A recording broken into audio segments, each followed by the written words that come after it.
오늘 말씀은 약 3개월 전에 증거했던 그런 말씀이고, 또 한 2년 전에도 이 본문 가지고 말씀을 증거했습니다.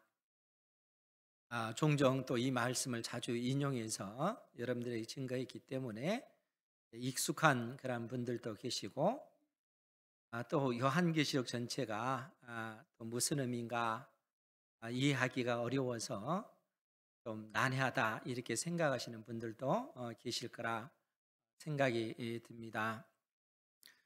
그런데 특별히 이 시대, 즉 예수님께서 초림하시고 재림하시기까지 이 기간, 이 마지막 때를 살아가는 우리들이 특별히 또 요한계시록을 통해서 하나님께서 주신 그 은혜를 깨닫고 하나님의 자녀답게 사는 도리가 무엇인지 배워갈 수 있는 은혜가 있기를 주님의 이름으로 축복합니다.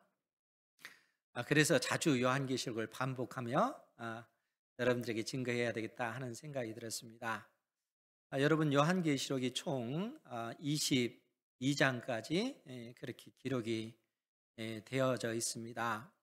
그런데 요한계시록이 기록되는 그 과정들, 특별히 사도 요한이 환상을 보고 나서 이 계시의 말씀을 기록하는데, 우선 그 요한계시록 1장을 보면 사도 요한이 밤모섬에서 환상을 봅니다. 그리고 또 나중에 그 4장에서 보면은 사도 요한이 하늘 문을 통해서 하늘에서 되어진 그 환상들을 보게 돼요. 그리고 요한계시록 17장에 가보면 사도 요한이 이제는 땅에서 되어질 일, 그 광야에서 또 환상을 보는 그러한 어떤 그 구조로 되어져 있습니다. 그러니까 우리가 1장에서 자주 말씀을 드렸지만 온 세상을 심판하실 심판주로서 우리 주님께서 환상 가운데 등장하시고 일곱 촛대 사이를 거니시는 그러한 모습을 보여주고 있습니다. 일곱 촛대는 일곱 교회를 의미하는 것이죠. 그러니까 우리 주님께서 피값으로 세우신 주의 몸된 교회를 지금도 운행하고 계시고 또 돌보고 계시고 불꽃 같은 눈동자로 교회들의 그 잘못된 점들을 책망하시기도 하시고 또 격려하시고 칭찬하시기도 하시면서 이 땅의 교회들이 든든히 세워져 갈 수 있도록 주님께서 말씀하고 계시다는 거예요.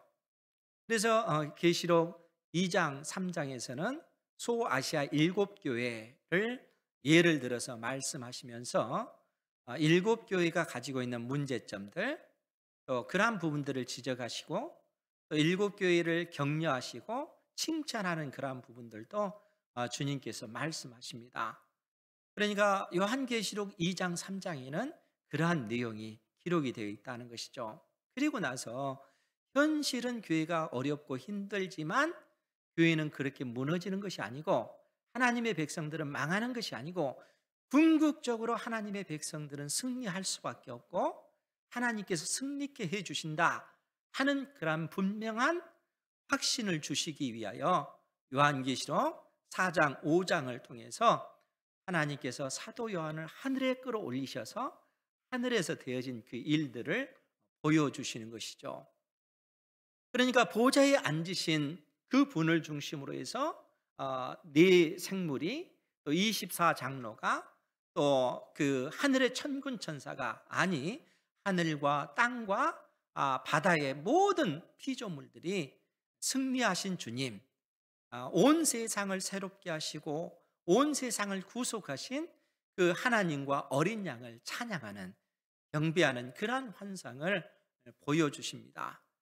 그러니까 궁극적으로 하나님께서 이루실 그 하나님의 나라, 그 천국을 그러한 모습을 통해서 보여주시는 것이죠. 그러니까 땅의 그 교회 성도들은 고난을 당한다 할지라도 그 고난으로 인해서 망하는 것이 아니라 결국에는 하나님께서 승리케 해주신다 하는 그러한 사실을 확신시켜 주시는 것입니다. 그런데 그 가운데 사도 요한이 한 가지 기이한 그 장면을 보게 되죠. 그것이 뭐냐면 보좌에 앉으신 이의 오른손에 있는 두루마리, 일곱 도장이 찍힌 이 두루마리를 어린 양 대신 우리 주님께서 취하신 것입니다. 그리고 나서 어린 양 대신 주님께서 그 두루마리를 펼치시게 되는 것이죠. 그러니까 이것이 의미하는 바가 무엇인가 하면 그것을 통해서 드디어 이 땅에 마지막 시대, 마지막 때가 되었음을 하나님께서 보이신 것입니다. 그러니까 우리 주님의 십자가의 죽으심과 부활하신 이 사건을 통해서 마지막 때가 되었다는 거예요. 그리고 주님께서 재림하실 때 온 세상이 심판되어지는 것입니다.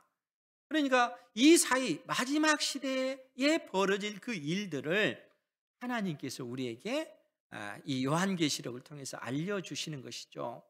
그래서 하나님께서 이 세상을 향하여 어떻게 진노하시고 어떻게 심판하시는가 하는 그러한 사실을 알려주시기 위해서 요한계시록 6장부터 16장까지 하나님께서 세 가지 방식을 통해서 이 땅을 향하여 진노하시고 심판하시는 그 모습을 보여주십니다. 그 첫 번째 그 심판의 모습이 일곱 인의 재앙이에요.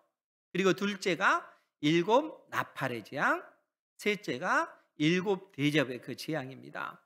그러니까 하나님께서 이 땅을 향하여 심판하시고 진노하신 그 모습을 다양한 측면에서 보여주면서 이 땅을 향하여 진노하시는 그 하나님, 그리고 그 가운데서 택한 백성들을 구원해 내고 계시는 그 하나님의 모습을 요한계시록 6장부터 16장까지 그렇게 보여주시는 것이죠.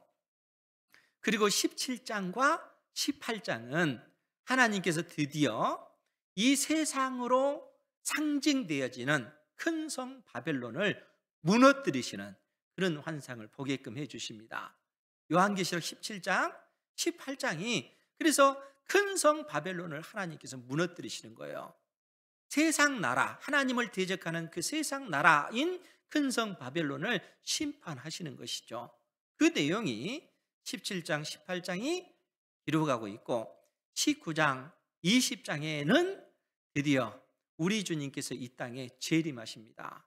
재림하셔서 하나님을 대적했던 세력, 사단, 용으로 상징되어진 그 사단과 바다에서 나오는 그 짐승, 이 바다에서 나오는 그 짐승은 무엇을 상징하느냐면 이 세상의 그 모든 나라들, 하나님을 대적했던 세상의 나라들, 그 민족들을 이야기해요.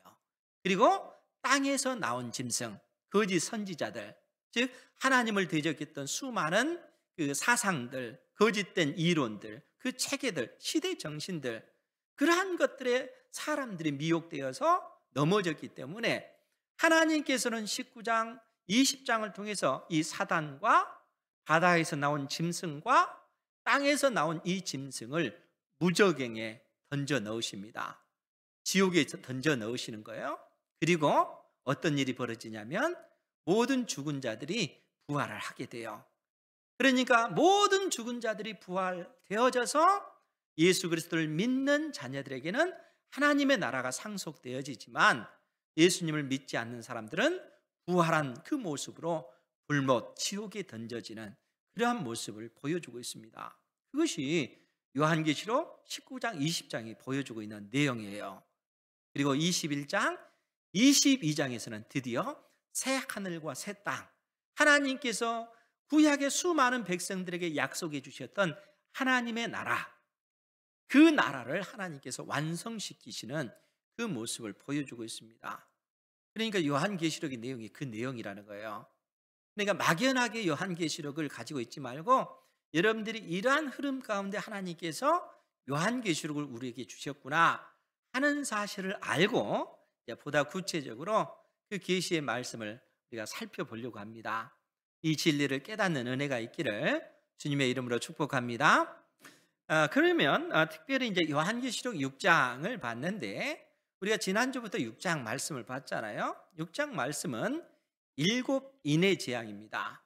어린 양이신 우리 주님께서 그 보좌에 앉으신 이의 오른손에서 두루마리를 취하셔서 그 인을 떼시자 벌어지는 그 일들입니다. 첫째 인, 둘째 인, 셋째 인, 넷째 인을 떼셨을 때 이 땅에서 되어진 일이 무엇이었습니까? 지난주 설교의 말씀을 통해서 우리가 그 말씀을 봤잖아요.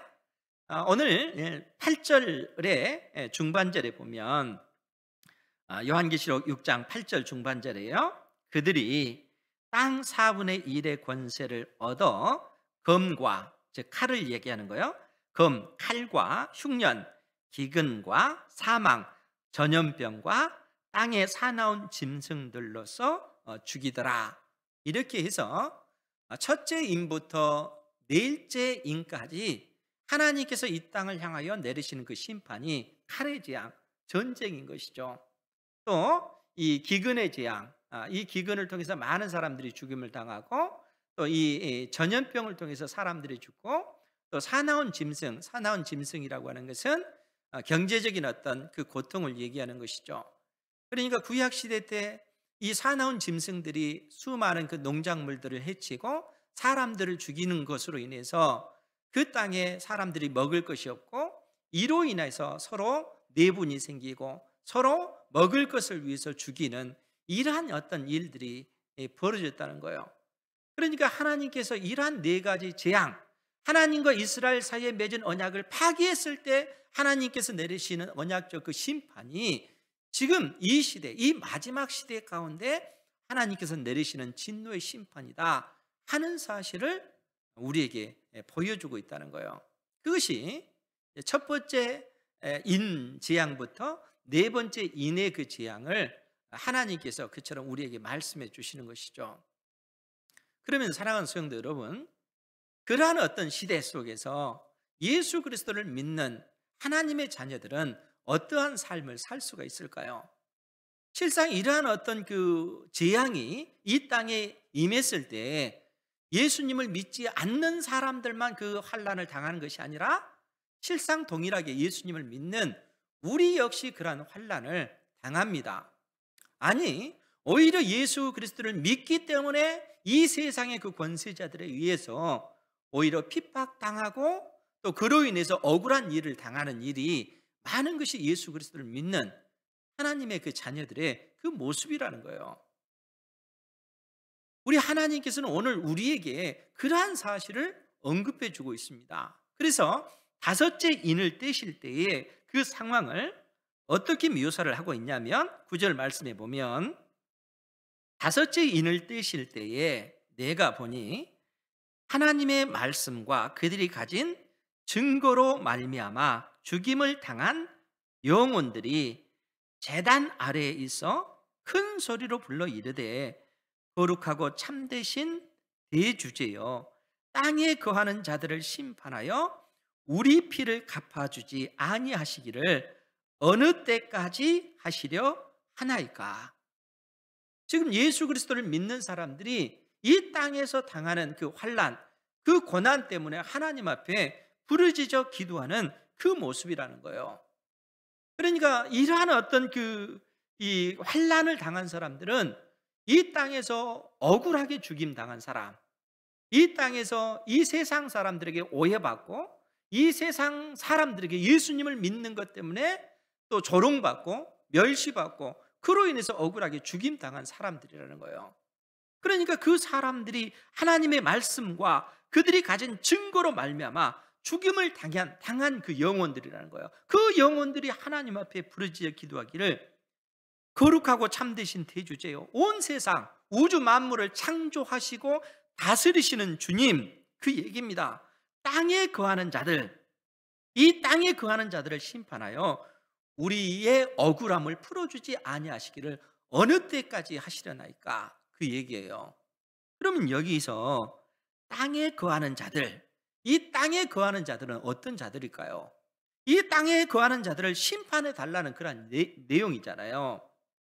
그런데 이 땅에 거하는 자들은 하나님을 대적하고 예수 그리스도를 믿는 하나님의 자녀들을 핍박하는 이 세상 사람들입니다.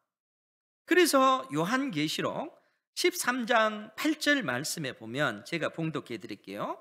요한계시록 13장 8절에 보면, 죽임을 당한 어린 양의 생명책에 창세 이후로 이름이 기록되지 못하고 이 땅에 사는 자들은 다 그 짐승에게 경배하리라. 땅에 사는 자들이래요. 하나님을 경배하는 것이 아니라 이 땅에 있는 그 짐승들, 용을 경배하고 사단을 경배하고 세상의 강력한 나라를 숭배하고 이 시대 정신을 경배하는 그러한 자들입니다. 철저하게 땅의 소망을 두고 살아가는 자들이라는 거예요. 그런데 여러분, 우리가 사는 이 세상은 근본적으로 하나님을 대적하는 그러한 사람들이 득세할 수밖에 없습니다. 본질적으로 그래요. 이 세상 권세 잡은 자들, 여러분, 예수님을 믿는 사람들이 믿지 않는 사람들보다 더 잘 살고 더 명성 있고 더 권력을 누리는 것이 아니라 오히려 세상 사람들이 더 권세를 누리고 명예도 얻고 이 세상의 부도 누립니다. 그것이 세상의 그 본질적인 문제예요. 오히려 예수님을 믿는 사람들은 그들에 의해서 핍박당하고 고통당하는 것이 어쩌면 그것이 당연한 모습이라는 거예요.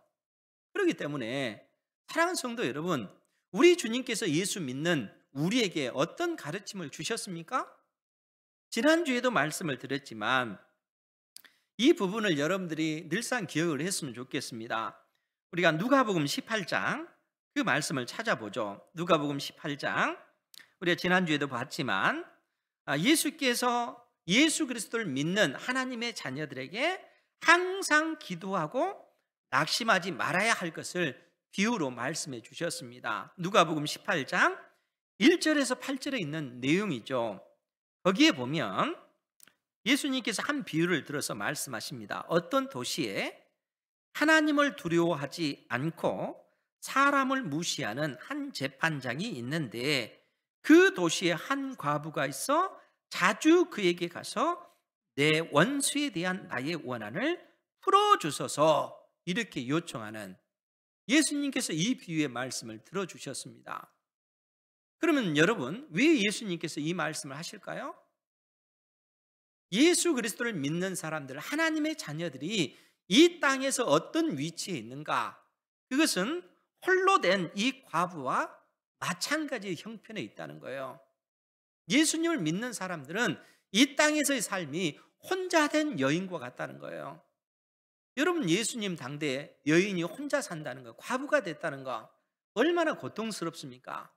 사람들이 그 여인을 사람으로 인정합니까? 인정도 안 해준다는 거예요. 일을 해서 그 먹을 것을 구할 수도 없는 그러한 시대가 아닙니까? 그러니까 이 홀로 된 그 여인이 이처럼 비참한 지경에 있었고, 그런 상황 속에서도 이 여인이 자기 원수에 대한 원한으로 인해서 가슴 아리를 하면서 이 원한을 풀어주십사 하고 그 도시의 재판장에게 나아가서 간청하는 것입니다. 그런데 그 재판장은 어떤 사람입니까? 하나님을 두려워하지도 않고 사람들을 무시하는, 사람들을 멸시하는 그 사람이에요. 그러니까 이 불의한 재판장의 입장에서 그 홀로 된 그 여인을 얼마나 무시하고 멸시하겠습니까? 그런데 이 여인이 이 재판장에게 매일 가서 원수에 대한 나의 원한을 풀어주십시오 라고 간청을 하는 거예요. 그래서 재판장이 뭐라고 속으로 생각을 합니까? 오늘 예수님께서 그 얘기를 하셔요. 예수님께서 6절에 뭐라고 얘기했냐면, 주께서 또 이르시되 불의한 재판장이 말한 것을 들으라.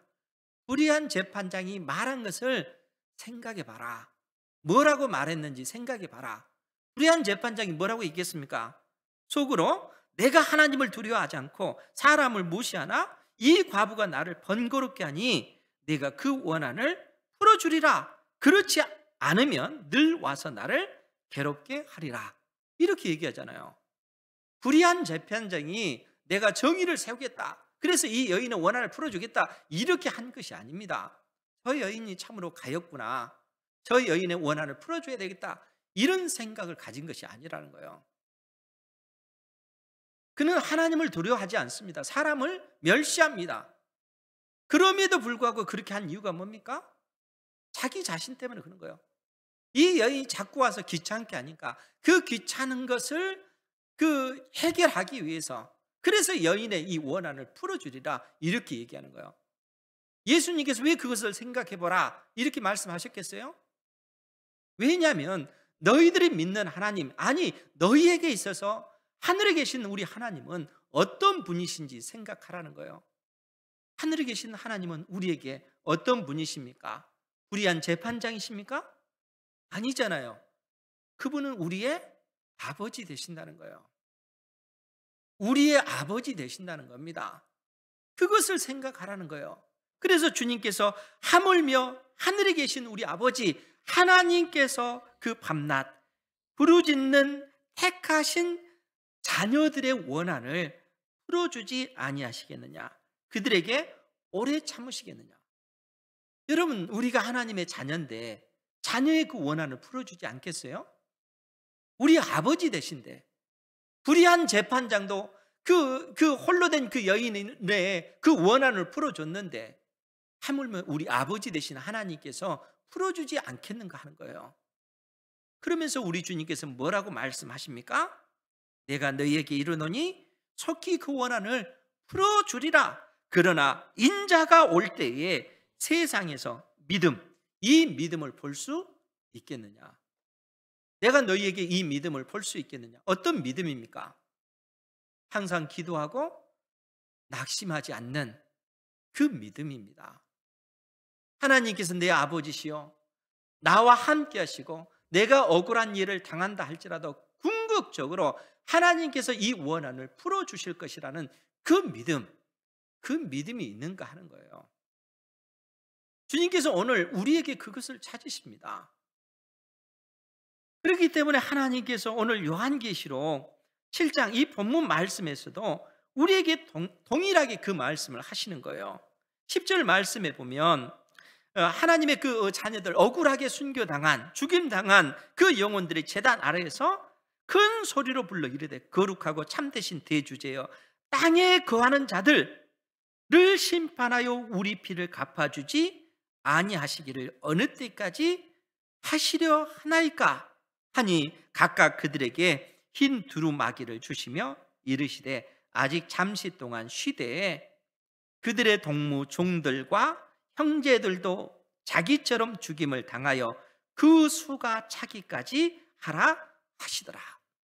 우리 주님께서 기다리라 그 얘기예요. 하나님의 택한 자녀들에게 하나님은 언제까지 이 억울함을 내가 당해야 됩니까? 이 원한을 언제 풀어주시겠습니까? 라고 했을 때 우리 주님께서 기다려라. 왜냐하면 하나님의 그 어린 양의 생명책 창세 이후로 구원받기로 작정된 하나님의 그 택한 백성의 그 수가 차기까지, 그때까지 기다리라는 거예요. 예수님의 그 초림과 재림 이 사이 하나님께서 구원하시기로 작정된 자들의 그 수가 다 차기까지, 그때까지 기다리라 라고 주님께서 말씀하십니다. 그러면서 각각 그들에게 흰 두루마기를 주셨다는 거예요. 흰 옷을 주신 거예요. 그럼 왜 이 흰 옷을 주신 것입니까? 예전에도 말씀을 드렸죠. 이 흰 옷, 이 계시록 7장 13절, 14절의 그 내용이 그 흰 옷의 의미가 기록이 되어져 있습니다. 그 부분에 보면 요한계시록 7장 13절, 14절에 보면 장로 중 하나가 응답하여 나에게 이르되 이 흰옷 입은 자들이 누구며 또 어디서 왔느냐? 내가 말하기를 내 주여 당신이 아시나이다 하니 그가 나에게 이르되 이는 이 사람들은 큰 환난에서 나오는 자들인데 어린 양의 피에 그 옷을 씻어 희게 하였느니라. 왜 흰 옷입니까? 왜 흰 두루마기입니까? 그것은 어린 양의 그 피로 깨끗이 씻은 옷이기 때문에 그렇다는 거예요. 그런데 여러분, 어린 양의 피는 붉잖아요. 붉은색인데 왜 흰 옷일까요? 상징적인 의미인 것이죠. 즉 그 말은 예수님께서 나의 죄와 나의 허물 때문에 십자가에 못 박혀 죽으셨고 누구든지 그 주님을 나의 구주로 영접한 자에게 하나님께서 의롭다 선언해 주신 거예요. 우리를 의롭다, 의인으로 인정해 주시는 그 의미가 흰 두루마기를 주신 것이라는 거예요. 그러니까 우리 주님께서 우리를 의롭다 그렇게 인정해 주시고 하나님의 택한 백성들의 그 수가 차기까지 기다리라, 이렇게 말씀하고 계시는 것입니다. 그것이 다섯째 인을 뗐을 때 하나님께서 우리에게 보여주신 그 계시의 의미라는 거예요. 그리고 나서 여섯 번째 인을 떼게 됩니다. 그 내용이 12절 이하에 나오는데, 내가 보니 여섯째 인을 떼실 때에 큰 지진이 나며 해가 검은 털로 짠 상복같이 검어지고 달은 온통 피같이 되며 하늘의 별들이 무화과 나무가 대풍에 흔들려 설 익은 열매가 떨어지는 것 같이 땅에 떨어지며, 여섯 번째 그 인을 뗐을 때 이 땅에서 벌어진 그 일들을 이처럼 묘사해 놓고 있습니다. 그런데 여러분, 여섯 번째 인을 뗐다라고 하는 것은 그야말로 이제는 우리 주님께서 재림하실 때가 가까웠다라는 그 의미예요. 왜냐하면 일곱째 인을 떼시게 되면 주님께서 재림을 하시기 때문에. 그러니까 여섯째 인을 뗐을 때 큰 지진이 일어나면서 온 세상이 흔들리는 이런 어떤 이 현상이 벌어지는 거예요. 그것뿐입니까? 그 하늘에 있는 그 태양이 빛을 잃고 검어져 버리는 거예요. 빛을 발하지 않아요. 온 세상이 흑암으로 가득 차면 어떻게 되겠어요? 수많은 사람들이 그 공포, 그 두려움이 얼마나 크겠습니까?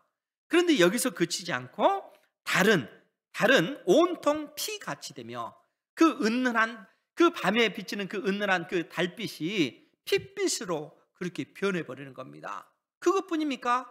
하늘의 그 무수한 그 반짝이던 그 별들이 마치 큰 바람, 대풍에 그 흔들려 떨어지는 무화과 나무처럼 그렇게 우수수 떨어지는, 이러한 어떤 천지가 개벽하는 이러한 어떤 그 일들이 벌어진다는 거예요.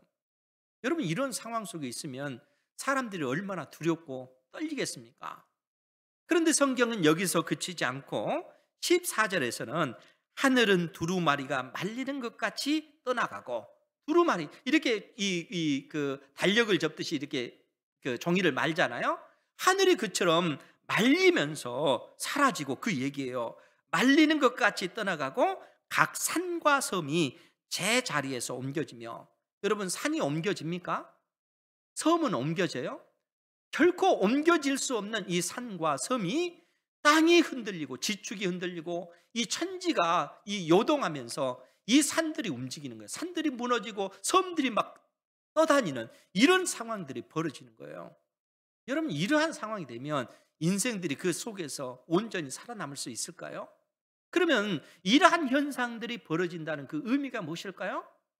그것은 이 땅에 우리 주님께서, 온 세상을 심판하실 주님께서 임재하시는 그 모습을 이처럼 묘사해 놓고 있다는 거예요. 주님께서 온 세상을 심판하시기 위해서 이 땅에 임하시는 것입니다. 그래서 성경은 뭐라고 언급을 하냐면, 우리 15절 말씀 같이 한번 볼까요? 시작. 땅의 임금들과 왕족들과 장군들과 부자들과 강한 자들과 모든 종과 자유인이 굴과 산들의 바위 틈에 숨어, 16절, 산들과 바위에게 말하되 우리 위에 떨어져 보좌에 앉으신 이의 얼굴에서와 그 어린 양의 진노에서 우리를 가리라. 아멘. 지금 여러분, 천지가 요동을 하잖아요. 천지가 큰 지진으로 인해서 그 산과 그 섬들이 움직이고 있고, 하늘은, 그 태양은 빛을 잃고 검어지고, 그 달은 핏빛으로 변하고, 밤하늘의 그 별들은 우수수 무화과 열매가 떨어지는 이러한 어떤 그 두려움, 이러한 그 공포 속에 인생들이 있습니다. 그런데 이것보다 더 무서운 것이 있어요. 그것이 무엇일까요? 보좌에 앉으신 이와 어린 양이라는 거예요. 보좌에 앉으신 이와 어린 양의 그 진노의 그 심판이 이 천지가 개벽하는 것보다 더 두렵고 무서운 것이라는 거예요. 그래서 땅의 임금들과 왕족들과 장군들과 부자들과 강한 자들과 모든 종과 자유인, 이들이 굴과 산들의 바위 틈에 숨어서 외치는 소리가 뭡니까? 산들아, 바위들아, 우리 위에 떨어져 보좌에 앉으신 이의 얼굴에서와 그 어린 양의 진노에서 우리를 가려다오. 산들을 향해서, 바위들을 향해서 차라리 우리 위에 떨어져라, 그 얘기예요. 왜요? 보좌에 앉으신 이와 어린 양의 그 무서운 진노의 그 심판에서 제발 우리를 가려다오, 그 얘기입니다. 그러니까 온 세상이 그 요동하는 그러한 것보다 더 두렵고 무서운 것, 그것이 보좌에 앉으신 이와 어린 양의 그 진노의 그 심판이라는 거예요. 우리 하나님께서 온 세상을 그처럼 심판하실 때가 있음을 이처럼 말씀해 주고 계시다는 거예요. 그러면 여러분, 이 왕들, 그리고 이 왕족들, 장군들, 부자들, 강한 자들, 모든 종들, 자유인들, 이 사람들은 누굽니까? 다 땅에 속한 사람들이라는 거예요. 그래서 땅의 임금들, 땅의 왕족들, 땅의 장군들, 땅의 부자들, 땅의 강한 자들, 땅의 모든 종들, 땅의 자유인들, 이렇게 언급하고 있다는 거예요. 여러분, 하나님께서 심판한 그러한 사람들은 이 땅의 어떤 그 왕들, 통치자들, 그 많은 돈이 있고 강한 사람들, 많이 배운 사람들, 이 사람들만 심판하는 것이 아닙니다. 하나님께서는 종들, 모든 종들도 심판을 하셔요. 가난한 자들도 심판을 하셔요. 하나님께서는 그 약한 자들도 심판하셔요. 모든 자들을 심판해요. 그런데 그 모든 자들이 누굽니까? 땅에 속한 자들이라는 거예요. 그들 속에 예수님의 생명이 없는 자들을 이야기하는 거예요. 이런 모든 인생들은 궁극적으로 이 세상 역사의 끝에 하나님의 그 진노의 심판을 받을 수밖에 없음을 말씀해 주고 있다는 거예요. 사랑하는 성도 여러분, 그러니까 하나님께서 예수님의 그 초림, 이 재림, 이 사이에 끊임없이 하나님께서 다양한 방식으로 이 땅을 향하여 진노하시면서 인간의 그 연약함과 인간의 한없이 무기력한 그 모습을 우리에게 보여주셔요.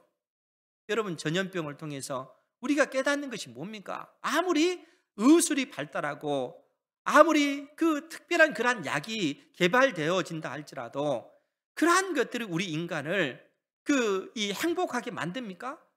그러한 것들이 고통 없는, 질병 없는 그러한 어떤 삶을 만들어냅니까? 그렇지 않다는 거예요. 사람은 전적으로 하나님 앞에 무능력한 존재라는 것을 하나님께서는 이러한 진노의 그 심판을 통해서 인생들에게 보여주고 계신다 하는 거예요. 경고하시는 것입니다. 사람은 신뢰할 만한 존재가 아니라는 것이죠. 이 땅에 소망을 둘 만한 것은 없다는 거예요. 아무리 강한 성도 결국에는 무너질 것이기 때문에 그렇다는 것입니다. 소망이 없는 것입니다. 이 땅은. 그러면 우리 인생에 있어서 유일한 그 소망은 어디에 있겠어요? 그 소망은 하나님 외에는 없는 것입니다. 하나님께서는 이러한 진노의 그 심판을 통해서 믿는 자녀들에게 그러한 경고를 하고 계시는 거예요.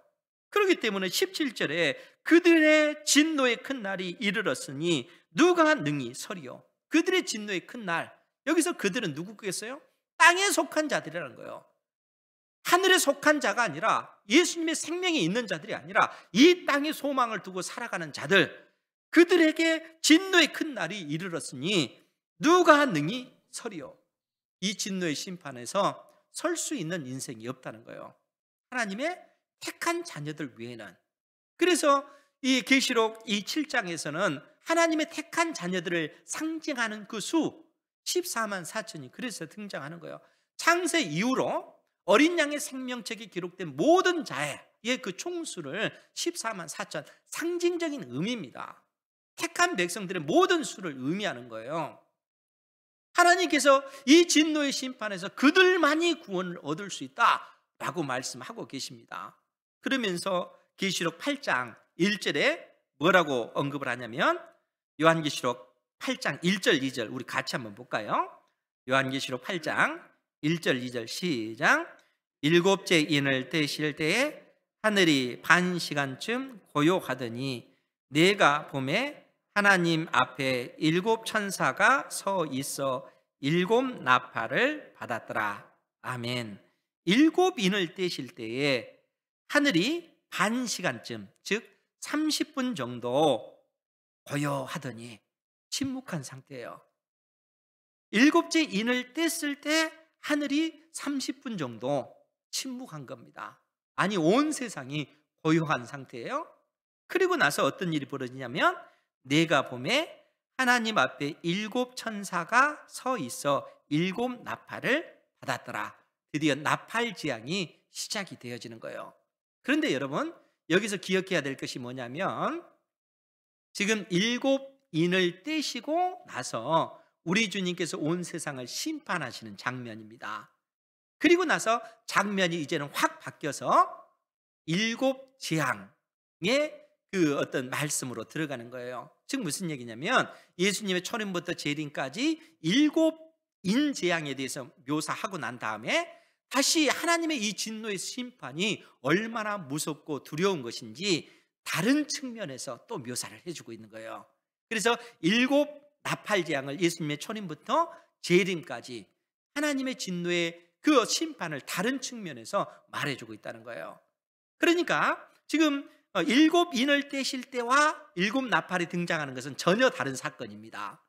그런데 우리가 주목해야 될 것, 일곱 인을 떼실 때의 하늘이 반 시간 30분쯤 고요하더니, 이 의미가 어떤 의미라고요? 지금 하나님께서 온 세상을 심판하기 위해 서 있는 그런 모습이에요. 그래서 하박국서 2장 20절 말씀에 제가 자주 인용을 하잖아요. 오직 여호와는 그 성전에 계시니 온 땅은 그 앞에서 잠잠할지니라. 이 말씀이 하나님께서 온 세상을 심판하실 마지막 때에 수많은 나라들, 민족들, 인생들을 심판하실 때 그 모습입니다. 그러니까 우리 주님께서 이 성전에 친히 자정하신 그 이유는 온 땅을 심판하시기 위해서라는 거예요. 모든 나라, 민족들, 온 세상을 심판하시기 위해서 자정하신 그 모습, 그때 얼마나 두렵고 떨리겠습니까? 온 세상이 고요할 수밖에 없죠. 하나님의 진노의 그 심판이 임할 수밖에 없기 때문에 그렇다는 거예요. 하나님께서 계시록 말씀을 통해서 우리에게 이러한 그 진리를 가르쳐주고 있다는 거예요.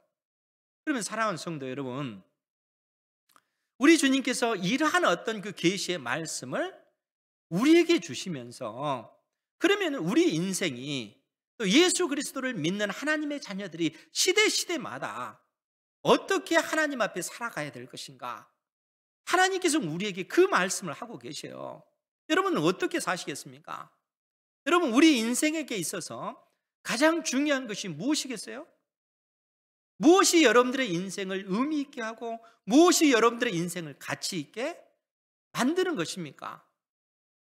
여러분, 무엇이 우리 인생을 가치 있게 만드나요?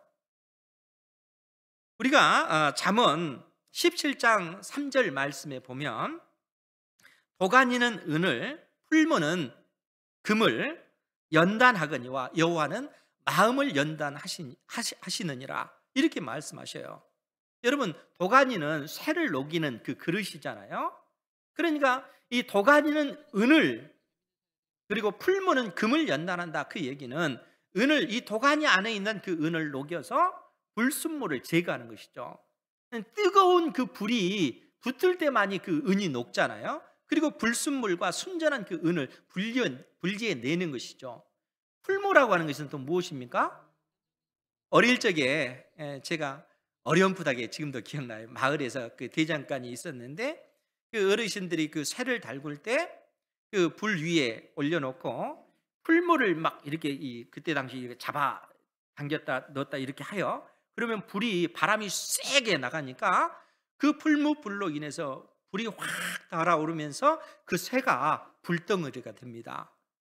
그러니까 풀무라고 하는 것, 이 도가니라고 하는 것은 결국은 연단하는 것이죠. 그러니까 이 녹이는 것이죠. 불을 피워서 은을 녹이고 금을 녹여서 순전한 은과 순전한 금을 얻기 위해서 이 풀무불을 그렇게 떼는 것입니다. 그런데 하나님께서는 우리 인생에게 있어서 마음을 연단하신다, 그 얘기하셔요. 왜 그럴까요? 우리 인생에 있어서 가장 중요한 것이 사람의 마음이기 때문에 그렇습니다. 여러분, 인생을 가치 있게 만드는 것은 어떤 그 명예나 이 세상의 어떤 그 권세나 이 세상의 어떤 재물이나 이러한 것들이 인생의 가치를 결정짓는 것이 아닙니다. 많은 어떤 학식을 가지면 그것이 우리 인생을 가치 있게 만들까요? 그렇지 않습니다. 많이 배우든 그렇지 않든, 많이 가지고 있든 그렇지 않든, 중요한 것이 뭔가, 우리 인생을 의미 있게 만드는 것이 무엇인가, 그것은 하나님을 경외하는 그 믿음이라는 거예요. 사람의 인생을 가치 있게 만드는 것은 내 안에 있는 보석처럼 빛나는 그 믿음이요, 이 땅에 소망을 두는 것이 아니라 영원하신 하나님의 나라에 소망을 두고 믿음의 삶을 살아가는 삶의 걸음걸음, 그 걸음이 우리 인생을 가치 있게 만든다는 거예요.